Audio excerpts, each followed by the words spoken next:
할렐루야. 복된 주일 되길 주의 이름으로 축원합니다. 아멘.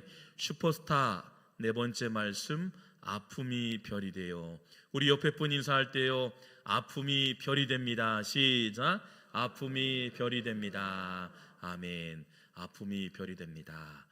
휴가 기간이에요. 그럼에도 불구하고 주의 성전을 밟으시고 찾아오신 성도님들 복될 줄 믿습니다. 아멘. 2024년도 대한민국을 대표하는 MC가 누구일까 이렇게 검색해 보니 세 번째 3위가 딱 왔습니다. 소개됩니다. 탁재훈 씨가 3위가 되었고, 2위에 전현문 씨, 1위에 유재석 씨가 전문 MC로 발탁이 되었습니다.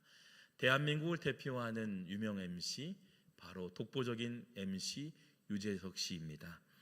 우리는 그분을 국민 MC라고 얘기하죠. 유재석 씨의 특징은 자신이 받아야 할 스포트를 게스트에게 돌리기도 합니다. 게스트를 올려드리죠.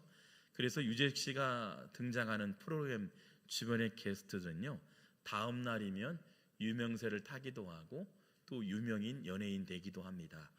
누군가를 돋보게 한다. 참으로 근사하죠. 내가 스포트를 받아야 할 이 자리가 아니라 누군가를 세우고 일으키는 사람, 누군가를 빛나게 하는 사람. 저와 같은 이름을 가진 연예인 지상렬 씨가 있습니다. 한 달 전에 짠한영이라는 이 유튜브에 출연했는데요. 그런데 이 신동엽 씨가 메인 MC예요.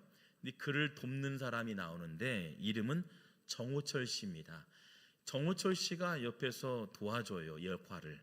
근데 그날따라 게스트로 참여했던 이 지상렬 씨가 자꾸만 이름을 거론합니다. 호철 씨, 당신의 이름 뭐죠? 호철입니다. 당신의 이름은 누구이죠?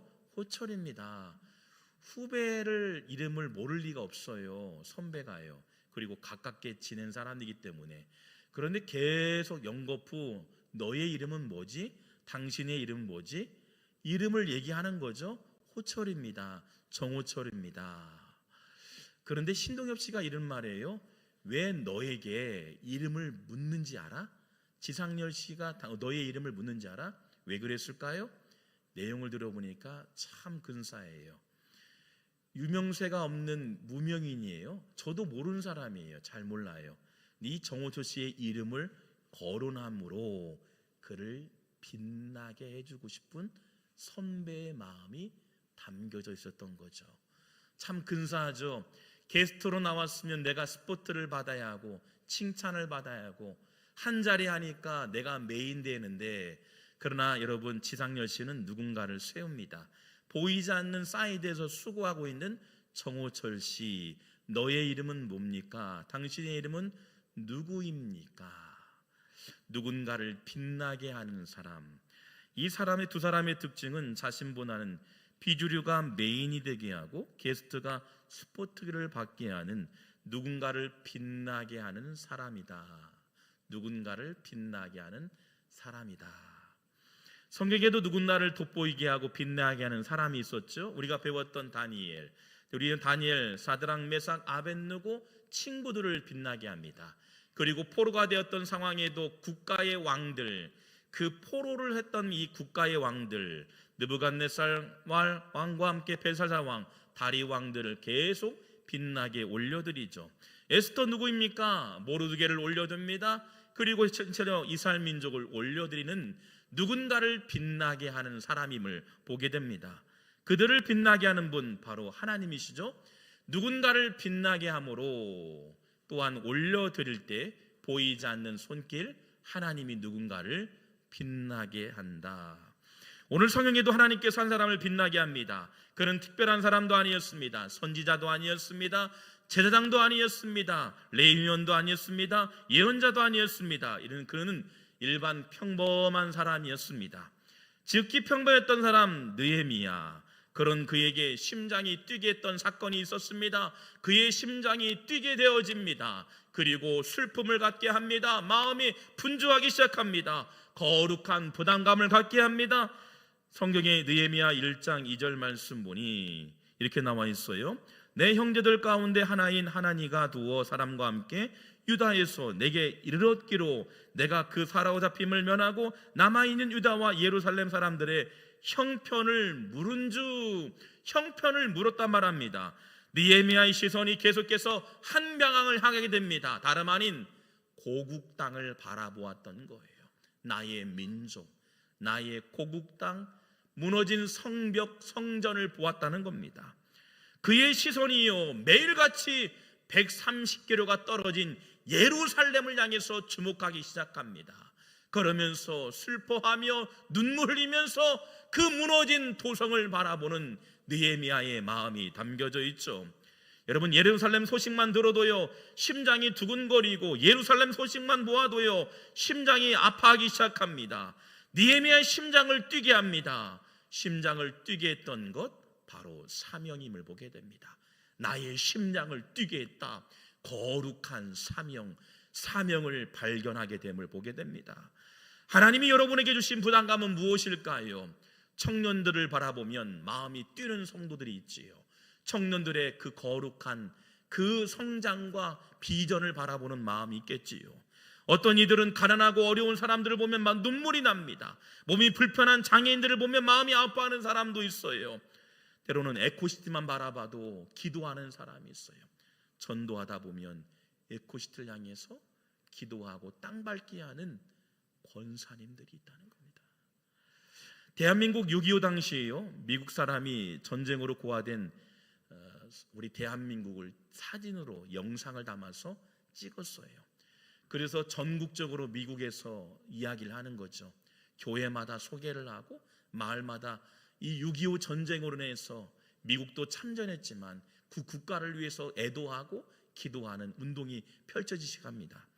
그런데 이 오리곤주의 작은 마을에서, 미국에서요, 이 우리나라 영화, 그러니까 배고픔과 헐벗음 속에 있는 어린아이들의 찍었던 사진들을 영상으로 소개하는 시간이 있었어요. 마을의 사람들이 보면서 앉아서 옹기종기 앉아서 그 6.25의 참혹한 현실을 영상을 통해서 보게 됩니다. 보게 되니 얼마나 마음이 아파요. 죽어가는 생명들, 그리고 어린 생명들, 그러면서요 그 마음이 너무 아프기 시작한 거예요. 한 부부가요 이 전쟁 속에 눈물 흘리는 고아들을 보기 시작하고 또 돈을 꺼내서 기부를 하게 됩니다. 이 돈을 통해서 대한민국에 보내줬으면 좋겠습니다. 먹지 못하고 죽어가는 어린 생명들을 위해서 사용됐으면 좋겠습니다. 이 부부가요 잠을 자려고 하는데 이 잠을 자기 전에 계속 낮에 보았던 어린아이들이요 이 잔상이 계속 떠오르기 시작하는 거예요. 필름처럼이에요. 잠을 이룰 수가 없는 거예요. 두 부부가요. 그러면서 기도하기 시작하는 거죠. 마음이 뜨거워지기 시작합니다. 저 6.25 전쟁으로 인해서 고통받고 있는 대한민국을 향해서 기도하기 시작하는 거예요. 그리고요 한국으로 들어가서 그 아이들을 데려오기 시작하고, 당신의 자녀가 6명인데도 불구하고 아이들을 입양해서 케어하고 또 아이들을 돌볼 수 있는 사람들을 모집해서 그들을 섬기기 시작하는 거지요. 여러분, 전쟁으로 남겨진 고아들의 얼굴을 매일같이 떠오르면서요, 아니다, 내가 실제적으로 한국에 들어가서 그 아이들을 케어하고 싶은 마음으로요 자신의 전 재산을 팔아서, 당시에 농장을 하고 있는데 전 재산을 팔아가지고 한국에 들어가게 됩니다. 한국에 들어가서 고아원을 세우기 시작해요. 아이들을 케어하기 시작합니다. 많은 아이들에게 섬기기 시작합니다. 그들의 눈물과 아픔을 어루만지면서 그들을 보듬기 시작하지요. 그 재단이 알고 있는 홀트 아동복지 재단입니다.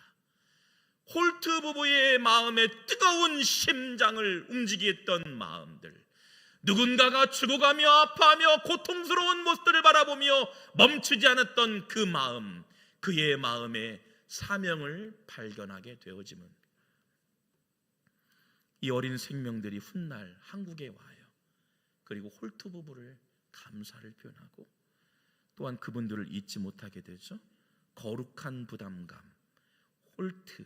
홀트의 심장을 뛰게 했던 그들의 눈빛을 보게 됩니다. 빌립보서 2장 13절 말씀 보면, 너희 안에서 행하시는 이는 하나님이시니 자기의 기쁘신 뜻을 위하여 너희에게 소원을 두고 행하게 하시나니. 성령께서 우리에게 감동을 주신다는 거예요.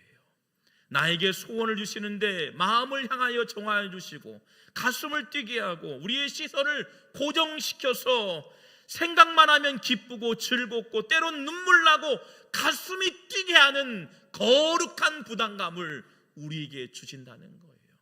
그래서 때로는 내가 교사가 되기도 하고 때로는 하나님 아이들을 가르치는 선생님이 되기도 하고 때로는 많은 생명을 살릴 수 있도록 소방관이 되기도 하고 때로는 많은 이들에게 백성들에게 희망을 줄 수 있는 정치인이 되기도 하고 선교지의 불모지에서 많은 생명을 살리기 위해서 선교사로 파송되기도 합니다. 가슴을 뛰게 하는 것 거룩한 사명이다. 우리 같이 볼까요? 거룩한 사명입니다. 거룩한 사명입니다. 느헤미야 1장 3절 말씀 보면 그들이 내게 이르되 사로잡힘을 면하고 남아있는 자들이 그 지방 거기에서 큰 환난을 당하고 능욕을 받으며 예루살렘 성은 허물어지고 성문들은 불탔다 하는지라. 친구들의 이야기를 들어보니까 절망의 소리밖에 들리지 않아요. 성전이 폐허가 되고 이스라엘 백성들이 포로로 잡혀가고 국가와 나라를 잃고 시향의 밀로 살아갑니다. 희망이 보이지 않습니다. 그러나 느헤미야의 태도가 바뀌기 시작합니다. 가슴이 뛰기 시작합니다. 1장 4절 말씀 보니 내가 이 말을 듣고 앉아서 수일 동안 슬퍼하며 며칠 동안이요 수일 동안 슬퍼했다 말합니다. 수일 동안 슬퍼했다. 성경은요 약 5개월 동안 하나님의 거룩한 야성을 가슴에 품고 그 무너진 성벽과 흩어진 백성들을 위해서 기도했던 느헤미야의 야성을 보게 되어집니다. 울었다 말합니다. 하루도 아니고요 수일 동안 슬퍼했고 금식했고 기도했고요. 내가 할 수 있는 일이 무엇일까? 성벽을 재건하는 일, 성전을 재건할 수 있도록 영감을 주십니다. 거룩한 부담감이죠.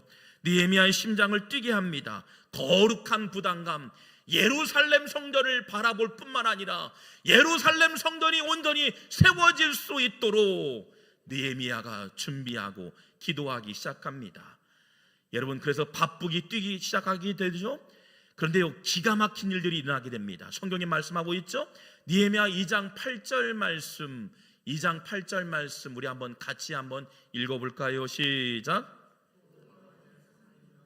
아사백이 조서를 내리사 그가 성전에 속한 영문의 문과 성곽과 내가 들어갈 집을 위하여 들보로 쓸 제목을 내게 주게 하옵소서 하매 내 하나님 선한 손이 나를 도우심으로 왕이 허락하고, 여러분 왕이 허락할 수 있도록 하나님의 선한 손길이 도우신다는 거예요. 누가 도왔을까요? 여러분 유다로 들어가 상황을 파악할 수 있도록 외교권을 부여받습니다. 성전의 건축에 필요한 자재들을 쉽게 구입할 수 있도록 좋은 목재들이 오게 되어집니다. 성전을 건축할 수 있도록 건축의 전문가들을 하나님께서 붙여주기 시작합니다. 막힌 문제가 열리게 된다는 거예요. 묶였던 문제가 해결된다는 거예요. 거룩한 성전을 세워가기로 작정한 이후에 문제가 해결되는 역사가 임하게 될 줄 믿습니다. 무려 52일 만에 신속하게 재건되어짐을 보게 됩니다. 느헤미야가 고백합니다. 이 일은 제가 한 게 아닙니다. 하나님께서 일하셨습니다. 하나님이 나를 도우셔서 하나님의 동역자를 통해 일하셨습니다. 하나님께서 느헤미야에게 스포트를 보이지만 오히려 하나님을 올려드리죠. 자, 볼까요? 느헤미야 12장 27절 말씀 보니 이렇게 기록하고 있어요. 같이 읽어볼까요? 예루살렘 성벽을 봉헌하게 되니 각처에서 레위 사람들을 찾아 예루살렘으로 들어가 감사하며 노래하며 재금을 치며 비파와 수금을 타며 즐거이 봉헌식을 행하려 하매 52일 만에 완공되어지고 봉헌식이 준비됩니다. 봉헌식이 준비됐다는 것은 찬양하는 사람이 모여지고 흩어진 백성들이 모이게 되고요, 많은 사람들이 예배하는 사람들, 하나님을 경배했던 이스라엘 민족 흩어졌지만 다시금 모여져서 그 예루살렘 성전 앞에서 예배하게 되는 거예요. 주님을 찬양하게 되어짐을 보게 됩니다. 주님의 높고 위대하심을 내 영혼이 찬양하네. 주님의 높고 위대하심을 내 영혼이 찬양하네.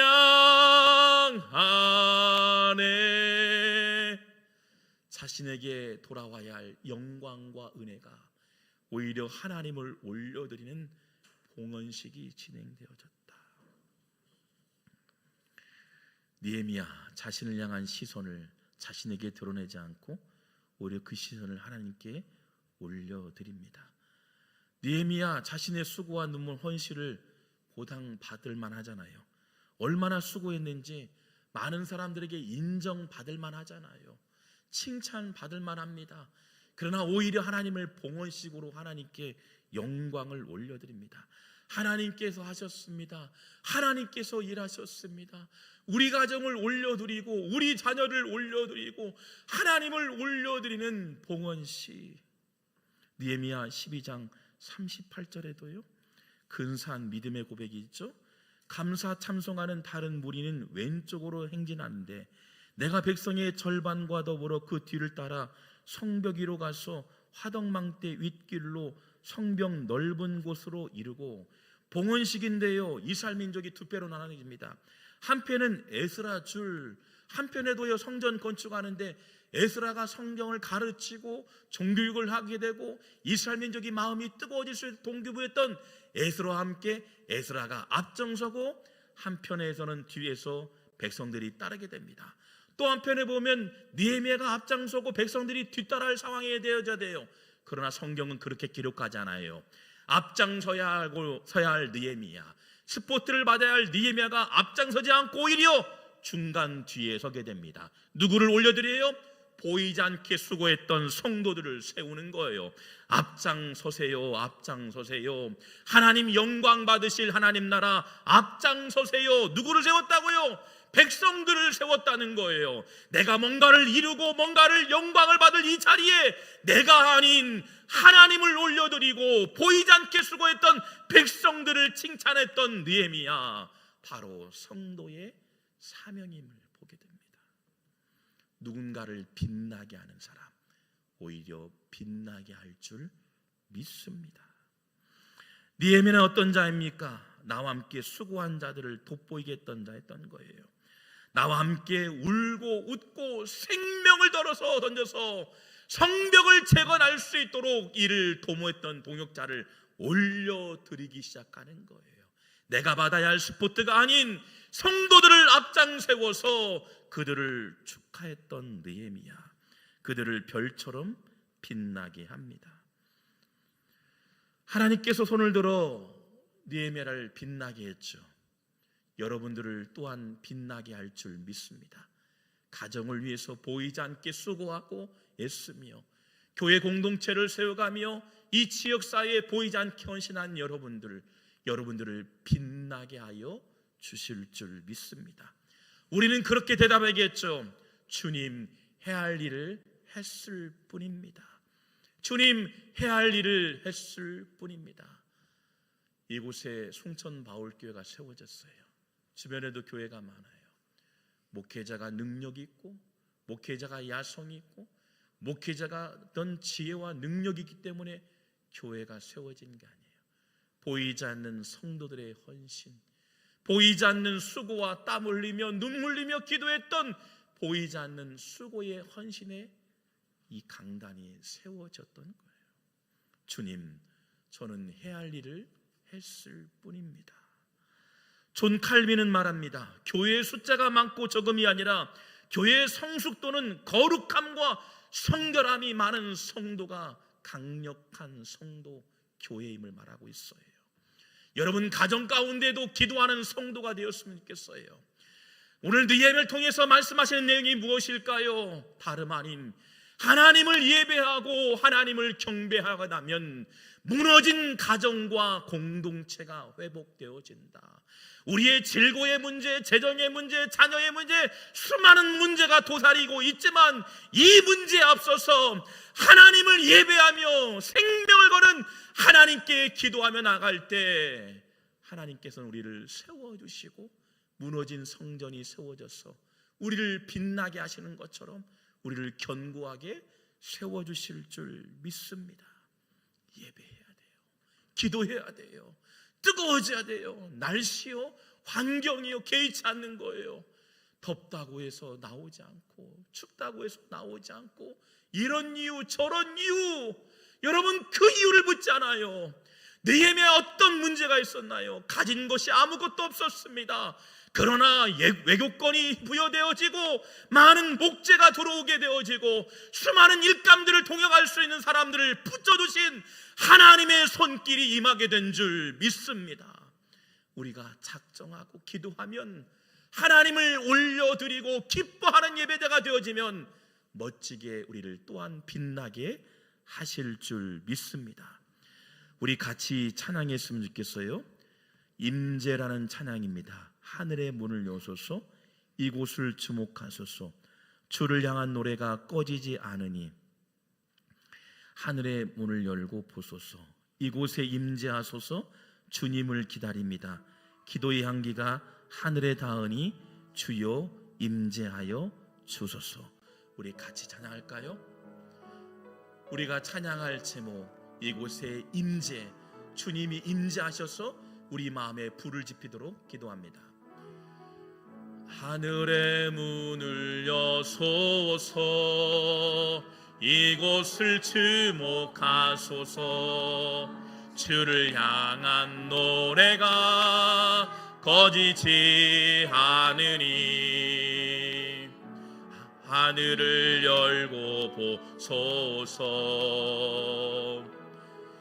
이곳에 임재하소서. 주님을 기다립니다. 기도의 향기가 하늘에 닿으니 주여 임재하여 주소서. 이곳에 오소서. 이곳에 앉으소서. 이곳에서 드리는 예배를 받으소서. 주님의 주님의 이름만이, 오직 주의 이름만 이곳에 있습니다. 이곳에 오셔서 이곳에 앉으소서. 이곳에서 드리는 예배를 받으소서. 주님의 이름만이, 오직 주의 이름만 이곳에, 다시 한번 찬양합니다. 이곳에 임하여 주소서. 이곳에 주소서. 이곳에서 드리는 예배를 받으소서. 주님의 이름만이, 오직 주의 이름만 이곳에 있습니다.